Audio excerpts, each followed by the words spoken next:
Hello दोस्तों, दृष्टि IAS के इन फोकस प्रोग्राम में आप सभी का स्वागत है। तो जैसा कि आप सभी लोग जानते हैं कि इस समय G7 का जो शिखर सम्मेलन है उसका आयोजन किया जा रहा है जर्मनी में।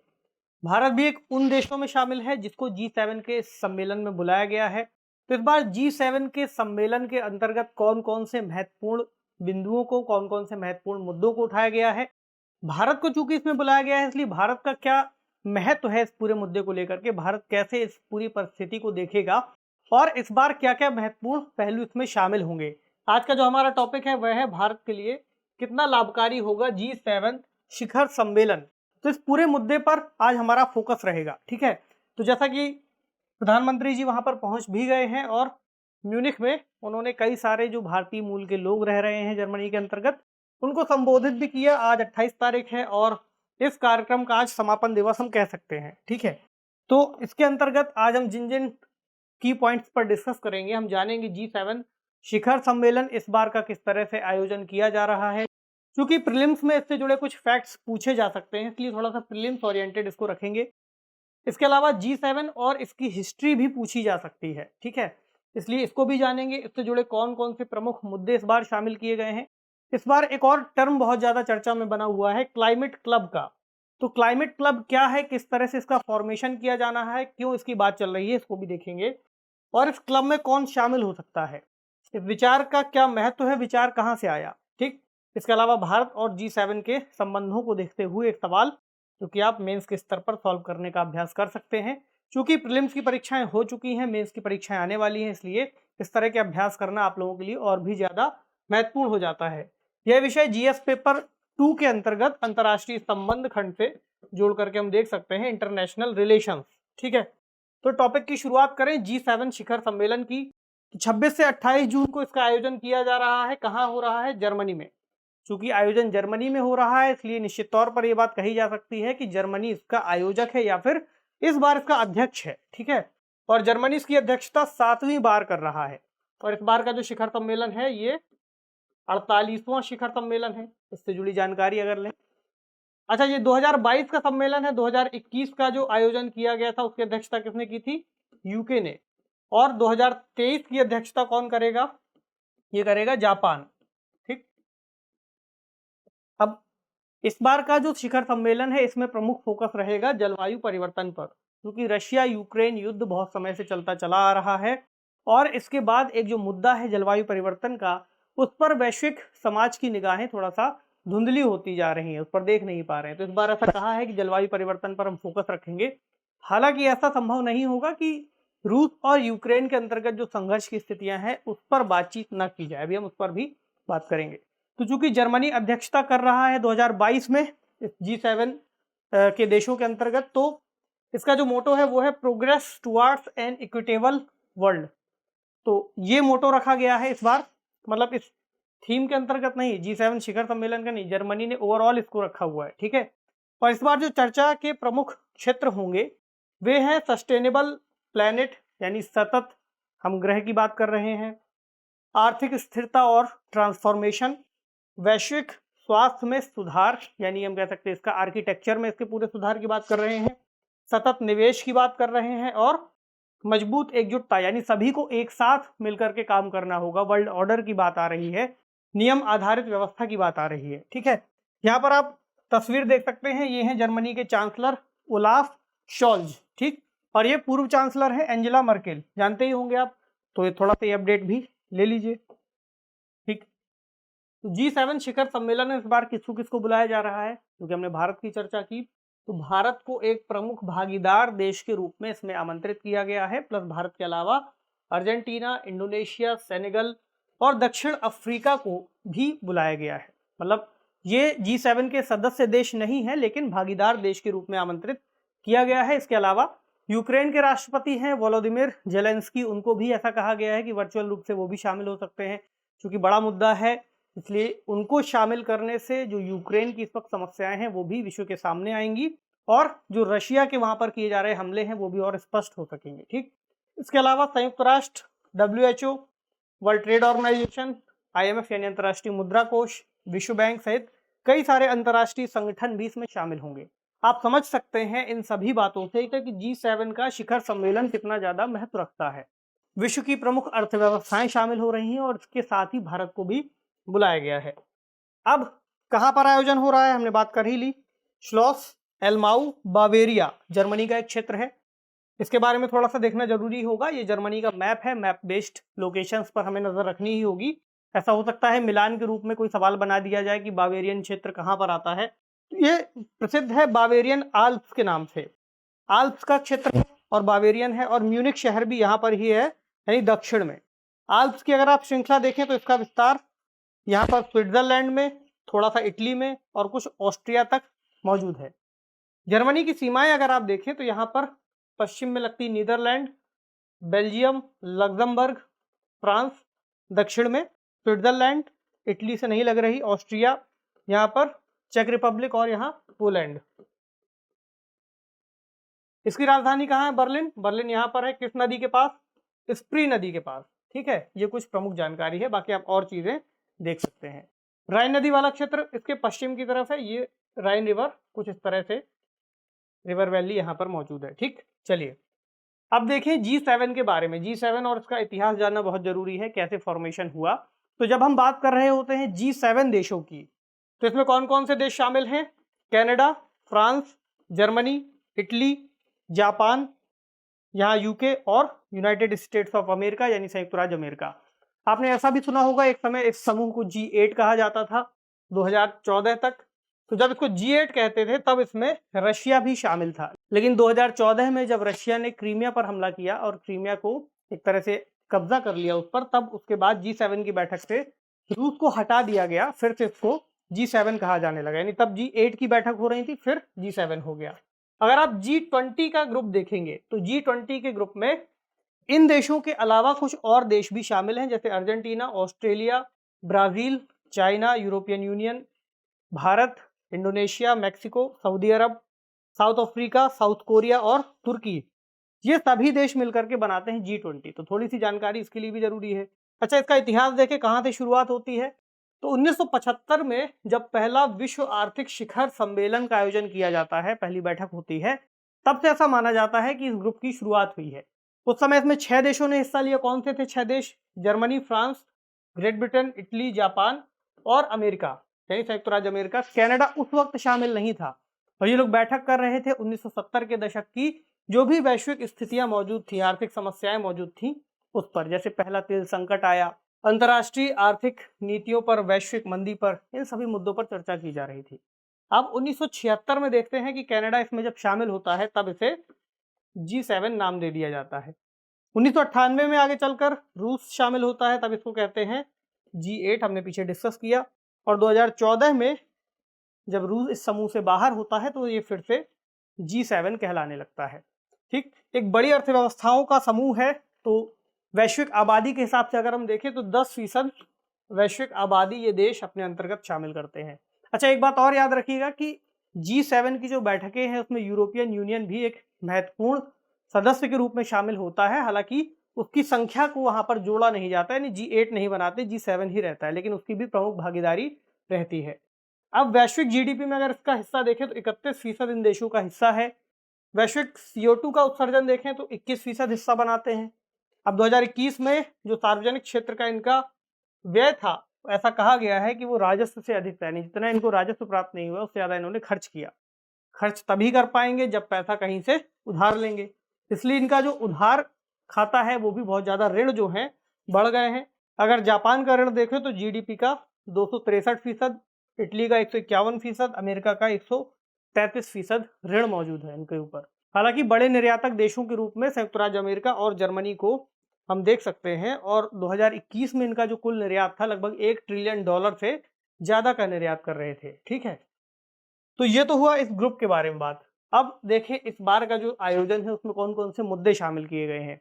तो मुद्दों में चूंकि भारत को बुलाया है तो भारत भी कुछ मुद्दों पर बात करे, यानी प्रधानमंत्री श्री नरेंद्र मोदी जी भी बात करेंगे। तो कौन कौन से मुद्दे हैं? जैसे एनवायरमेंट के, पर्यावरण, ऊर्जा, जलवायु, खाद्य सुरक्षा, स्वास्थ्य के मुद्दे, लैंगिक समानता के मुद्दे और लोकतंत्र के मुद्दे, इन पर प्रमुख रूप से वो एड्रेस कर ही रहे हैं। इसके अलावा द्विपक्षीय बैठकें भी इस बार आयोजित की जा रही हैं। जर्मनी ने किस किस मुद्दों को लिया है? जैसे ग्लोबल वार्मिंग पर अंकुश लगाने के लिए जर्मनी की इस बार जो प्लानिंग है वो है G7 देशों को साथ लाने की। कैसे साथ लाने की बात है, इसलिए इसने एक क्लाइमेट क्लब की संकल्पना बनाने के लिए कहा है। ठीक, तो क्लाइमेट क्लब का जो विचार है वो इसमें रखा गया है। इसके अलावा रूस को भी एक तरह से अमेरिका ने टारगेट करते हुए कुछ बातें कही हैं, जैसे रूस के द्वारा जो सोने का निर्यात किया जाता है, यानी बाकी देश जो रूस से सोने का आयात करते हैं उस पर प्रतिबंध लगाने की बात है। तो रूस की अर्थव्यवस्था को एक बड़ा झटका इससे लग सकता है। इसके अलावा रूस के अंतर्गत जो तेल की कीमतें हैं उनको भी कैप्ड किए जाने की बात की गई है। तो काफ़ी सारे मुद्दे यहाँ पर शामिल किए जाएंगे, लेकिन अभी हम इस पर भी थोड़ा फोकस जरूर रखेंगे, क्योंकि क्लाइमेट क्लब एक कीवर्ड हो सकता है जो परीक्षाओं के लिए महत्वपूर्ण हो सकता है, आपको जानना भी चाहिए। तो क्लाइमेट क्लब दरअसल कोई बहुत नई बात नहीं है। इसकी जो संकल्पना है वो अर्थशास्त्र के अंतर्गत जो नोबेल पुरस्कार विजेता हैं विलियम नॉर्डहॉस, इन्होंने दी थी, और ये संकल्पना दी गई थी 2015 में, पहली बार इन्होंने इसका जिक्र किया था और 2018 में इनको नोबेल पुरस्कार मिलता है। ये बताते हैं संकल्पना के बारे में कई सारी बातें। तो एक बात जैसे कि इन्होंने कही है कि मौजूदा जो जलवायु समझौते हैं वे स्वैच्छिक प्रकृति के हैं, इस कारण उसमें महत्वपूर्ण प्रगति नहीं हो पाई है। यानी अभी के अंतर्गत जो जलवायु समझौते मौजूद है उसमें हर देश का एक अपना रवैया हो सकता है, यानी वे अपने हिसाब से सोच सकते हैं कि कब हम किस किस पहलू पर किस हिसाब से सुधार करें, कितना कार्बन उत्सर्जन में कटौती करें, कितनी हरित तकनीकों को यानी ग्रीन टेक्नोलॉजीज को अपनाएं। तो ये अपने आप में ठीक तरह से चल नहीं पाएगा, क्योंकि देशों को जब ये स्वतंत्रता होगी तो विकासशील देश या फिर अन्य देश इस वक्त चूंकि विकास कर रहे हैं तो वो तेजी से तकनीकों को अपनाते जाएंगे। खर्च बढ़ेगा अगर ग्रीन तकनीकों को अपनाएंगे तो कितना मोटिवेशन मिल पाएगा। दूसरी बात, जो विकसित देश हैं वो औद्योगिक रूप से इतना उत्सर्जन करते ही हैं, तो सोच करके चल सकते हैं कि धीरे धीरे ठीक कर लेंगे, लेकिन इतनी आसानी से हो नहीं पाएगा। तो उन्होंने जो प्रस्ताव दिया, इनका प्रस्ताव ये है कि जो भी देश उत्सर्जन को कम करने के लिए गंभीर हैं वे पहले एक साथ आ जाएं और आ करके कुछ नियम बना ले एक दूसरे के साथ। ठीक, एक तरह का क्लब बना ले। अब इस क्लब का फायदा क्या होगा? क्लब ऐसे काम करेगा कि क्लब के अंतर्गत जो देश शामिल होंगे उनको कुछ छूट दी जाएगी, वे अलग अलग तरह के टारगेट डिसाइड करेंगे और उसको अचीव करेंगे। यानी कि सदस्यों को जलवायु संबंधी व्यापार शुल्कों से छूट दे सकते हैं जो भी इस क्लब के सदस्य हैं। तो जो ऐसे देश होंगे जो इस क्लब के सदस्य नहीं है उनको ग्रीन टैरिफ वगैरह, उनके ऊपर व्यापार पर प्रतिबंध या फिर टैरिफ लगाए जा सकते हैं। प्रतिबंध तो नहीं लगाएंगे, टैरिफ लगाएंगे, तो उनके द्वारा किया जाने वाला जो व्यापार है वो महंगा हो जाएगा। तो अपने आप इस क्लब का महत्व इस हिसाब से बढ़ेगा कि देश भी इस क्लब में शामिल होना चाहेंगे और इन्होंने जो भी नियम बनाए होंगे उस हिसाब से बाकी देश भी उन नियमों का पालन करने के लिए बाध्य होते रहेंगे, क्योंकि सदस्य देशों के बाजारों तक पहुंच दी जा सकती है, ग्रीन टेक्नोलॉजी का हस्तांतरण किया जा सकता है, क्लाइमेट से रिलेटेड जो फंडिंग है उस तक पहुंच दी जाएगी। तो एक क्लब अपने आप में एक बेहतर तरीके से कार्य कर सकता है यदि ऐसी चीज़ों को अपनाया जाता है। हालांकि क्लब से जुड़े जो नियम है अभी डिसाइड नहीं हुए हैं, आने वाले समय में जैसे जैसे ये संकल्पना अगर अपनाई जाती है तो फिर उसके नियम बनाए जाएंगे। ठीक, अब एक सवाल ये हो सकता है कि कौन कौन से देश इसमें जोड़ सकते हैं, तो इसका भी जवाब यही है। पहले तो G7 देशों को जोड़ने का प्लान है जर्मनी का कि ये अपनी स्वीकृति दे दें, जैसे कि UK, France, Canada, US, Italy और जापान। तो ऐसा माना गया है कि फ्रांस और इटली की पोजीशन इस वक्त जो है, चूंकि ये यूरोपियन यूनियन के भी सदस्य देश हैं और यूरोपियन यूनियन ने इस वक्त जलवायु परिवर्तन को रोकने के लिए अपनी प्रतिबद्धता जाहिर की हुई है, इसलिए ये देश शामिल हो सकते हैं। यूके चूंकि अभी किसी गुट में तो शामिल नहीं होना चाह रहा, लेकिन अगर यूएस शामिल होता है तो ये भी निश्चित तौर पर शामिल होंगे। अगर यूएस का आप सिनेरियो थोड़ा सा देखें तो यूएस में जब भी रिपब्लिकन की सरकार रही है इन लोगों ने ऐसे जो भी नियम है इससे बाहर निकलने की ही बात कही।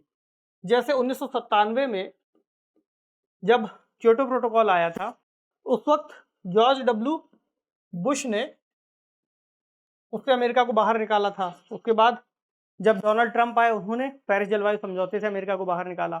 हालांकि अभी जो बाइडेन प्रेसिडेंट है और उन्होंने वापस से पेरिस जलवायु समझौते के अंतर्गत स्वीकृति दे दी है, वापस से उसको अपना लिया है। तो अमेरिका को ये बात समझ में आ चुकी है कि अगर वो इस तरह की पहलों से पीछे हटेगा तो अपने आप में वो अमेरिका के हित में नहीं होगा। ठीक, बहुत सारे देश अमेरिका को अलग तरीके से देखेंगे, प्लस जलवायु परिवर्तन का प्रभाव भी सभी पर पड़ना ही है। इसके अलावा कनाडा चाहता है कि यूरोपियन यूनियन के साथ उसके कुछ जो संबंध हैं, कुछ एग्रीमेंट्स हैं वो पूरे हो जाएं। और जापान के बगल में आप जानते हैं जापान का पड़ोसी चीन है ही, तो अगर जापान शामिल होगा तो चीन पर भी एक दबाव बन सकता है, ऐसा मतलब विशेषज्ञों का मानना है। अब भारत तो इसमें शामिल होगा ही, भारत शामिल हो सकता है क्योंकि भारत के पहले से ही सकारात्मक तरीकों से भारत ने जलवायु परिवर्तन के मुद्दे को देखा है। लेकिन बड़ी समस्या होगी चीन को लेकर के, क्योंकि चीन ग्रीन हाउस गैस का दुनिया का सबसे बड़ा उत्सर्जक माना जाता है। ठीक, तो दुनिया के बाकी हिस्सों में अगर चीन को अपना निर्यात बनाए रखना है तो ऐसे देशों के साथ चीन को साझेदारी करनी जरूरी होगी।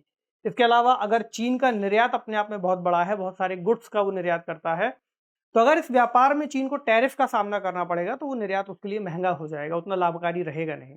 यही इस क्लब का प्रमुख बिंदु है कि इस क्लब को, चूंकि सभी देश जैसे जैसे इसमें शामिल होते जाएंगे उस हिसाब से बाकी देशों पर दबाव जरूर बनेगा। बाकी ये क्लब चूंकि सभी के लिए खुला है, इसलिए कोई भी देश इसका हिस्सा बन सकता है अभी के हिसाब से। तो विशेषज्ञ क्या कह रहे हैं इसके लिए, इस विचार का क्या महत्व है, इसको भी थोड़ा देखें। तो विशेषज्ञों का कहना है कि जब कई सारे देश इसमें शामिल होंगे तभी ये बेहतर रिजल्ट दे पाएगा, और इसके चूंकि अभी नियम स्पष्ट नहीं है। अभी नवंबर में एक और समिट होनी है COP27 की, यानी United Nations climate change conference 2022। ऐसा माना जा रहा है कि इसके विचार को इसके अंतर्गत भी रखा जा सकता है। ठीक, एक और पॉइंट ये कि ये केवल अमीर देशों तक ही सीमित नहीं है, बाकी के विकासशील देश भी इसमें शामिल हो सकते हैं। इसके अलावा वास्तविक जलवायु संरक्षण के प्रयास किए जा सकते हैं। मतलब अगर आप इस बात को थोड़ा सा और समझें तो विकासशील देशों की ही प्रतिबद्धता उसमें थोड़ी बहुत दिखाई दे रही है अगर हम भारत जैसे देशों को देखें। बाकी विकासशील देश ये बात कहकर भी थोड़ा सा पीछे हटते हैं कि जो उत्सर्जन विकसित देशों ने किया है, जब तक वे अपने देश के अंतर्गत ऐसे नियमों को नहीं अपनाएंगे और कार्बन उत्सर्जन में कटौती नहीं करेंगे, तब तक उनको कोई मोटिवेशन नहीं मिल पा रहा। तो इस क्लब की संकल्पना यहाँ बहुत लाभकारी हो सकती है कि केवल अमीर देश ही नहीं, गरीब देश भी या फिर बाकी के जो विकासशील देश हैं वो भी ऐसा करने के लिए एक तरह से प्रेरित होंगे। ठीक है, अब अभी के लिए चूंकि पेरिस समझौते के तहत जो कदम उठाए जा रहे हैं वो अपर्याप्त हैं, ऐसा भी देखा गया है। Portman institute for climate impact research ने ऐसा कहा है, दुनिया का जो बचा हुआ कार्बन बजट है इतनी तेजी से समाप्त हो रहा है कि हमारे पास जो हमने पेरिस जलवायु समझौते के तहत 1.5 डिग्री सेल्सियस तक के तापमान वृद्धि का अनुमान लगाया था, उसको सीमित रखने का हमारे पास कोई वैज्ञानिक रूप से मौका बचेगा नहीं। यहाँ कार्बन बजट की भी बात आई है, यानी कार्बन बजट अगर आप यहीं पर समझे तो ये बात और बेहतर तरीके से समझ में आ पाएगी। कोई भी बजट दरअसल किस चीज से बना होता है, प्राप्तियों और खर्च से। ठीक, तो इसी तरह अगर कार्बन बजट को देखें तो जितना कार्बन का उत्सर्जन हो रहा है उतना ही उसका अवशोषण होगा, तो एक बैलेंस बना रहेगा। ठीक, लेकिन कार्बन का अवशोषण चूंकि भूमि के अंतर्गत या फिर समुद्रों के अंतर्गत, महासागरों के अंतर्गत जो हो रहा है वो इतनी तेजी से नहीं हो पा रहा जितनी तेजी से हम उत्सर्जन कर रहे हैं। ठीक, तो उत्सर्जन हम इतनी तेजी से कर रहे हैं कि जो हमारा बजट का बैलेंस वाली अवस्था थी उससे हम बहुत तेजी से खर्च कर रहे हैं, बैलेंस बचेगा नहीं। जब बैलेंस बचेगा नहीं तो फिर जो ग्लोबल वार्मिंग के हमारे जो भी नियम हम बना रहे हैं या फिर टारगेट सेट कर रहे हैं वो पूरे नहीं हो पाएंगे। ऐसी बात इसमें निकल करके आती है।